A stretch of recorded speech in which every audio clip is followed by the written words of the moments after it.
This strategy is called the 6 months rule.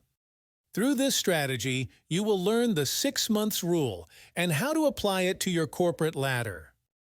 To best explain the rule, we'll use Joe, who started applying the strategies to his corporate ladder, and his case perfectly highlights why the 6 months rule is a strategy. We'll then get into the basics of the rule and then go deeper into the 3 elements that make this strategy work. So let's start with Joe's story. Joe has spent 22 years diligently working his way up his corporate ladder at the same company. During this time, Joe's had 8 promotions into next-level roles, so every 2 to 3 years. Joe was happy at work because he liked the people he worked with, had a reputation for getting stuff done, and felt he mattered at the company. And he felt he'd done well growing his compensation within the same company. However, when Joe started applying the wealth curve strategy, he realized that he had roughly 3 times the responsibility of a comparative C-level role in his industry. He observed that possibly staying in the same company meant he kept dragging responsibilities from one role to the next. And because he's known for getting things done, or having taken care of specific tasks, his boss and peers kept expecting him to do it, and he kept doing it. More upsetting for Joe was the realization that he's being paid significantly less than the average salary for his role in his industry, in his city. So he was very far on the left of his wealth curve.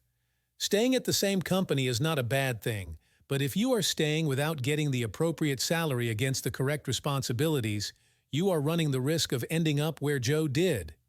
Now, if Joe had been regularly applying the wealth curve strategy and researching, he would have known how much he should be paid every time he moved internally, and would have been better armed for those negotiations.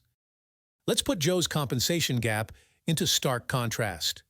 After 22 years at the same company, moving 8 times his base salary was $185,000. Just to illustrate how easily major compensation gaps happen, we'll work with simpler numbers. Let's make his starting salary $100,000 with 10 role changes in his 22 years. Now, if he had an average increase of 5% every time he made a role change, he would now be earning $155,000. But really, moving for a 5% increase in base is only worth the effort if you gain other elements like a contracted bonus, equity, or priority benefits, or ideally all of them.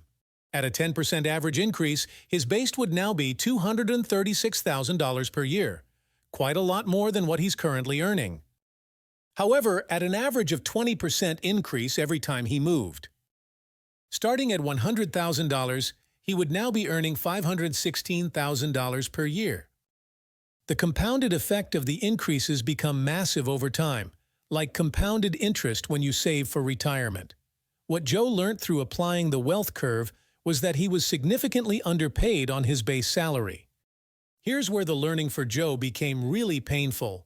In the same way the compounded nature of the increases could have ensured Joe was paid a lot more today, his overall earnings for the last 22 years would also have been significantly more. If Joe had moved every 2 years, with a 10% increase every time he moved roles, his current base would be $260,000. But most shockingly, he would have earned almost $600,000 more over the span of his career. After taxes, that remains a lot of money Joe has missed out on. But what if Joe had managed to secure 20% increases every time he moved roles? He'd be earning $620,000 per year. And he would have earned a whopping $1.4 million more during the course of his career. Whilst Joe's industry and location may not warrant a $620,000 yearly salary, according to Joe's research, if he was at the middle point of his wealth curve, he should be earning $330,000 as a base salary. Since Joe's applied these strategies, he's now moved to a competitor and is being paid a base salary of $300,000. A great step up for him and a much better negotiating position for his next move.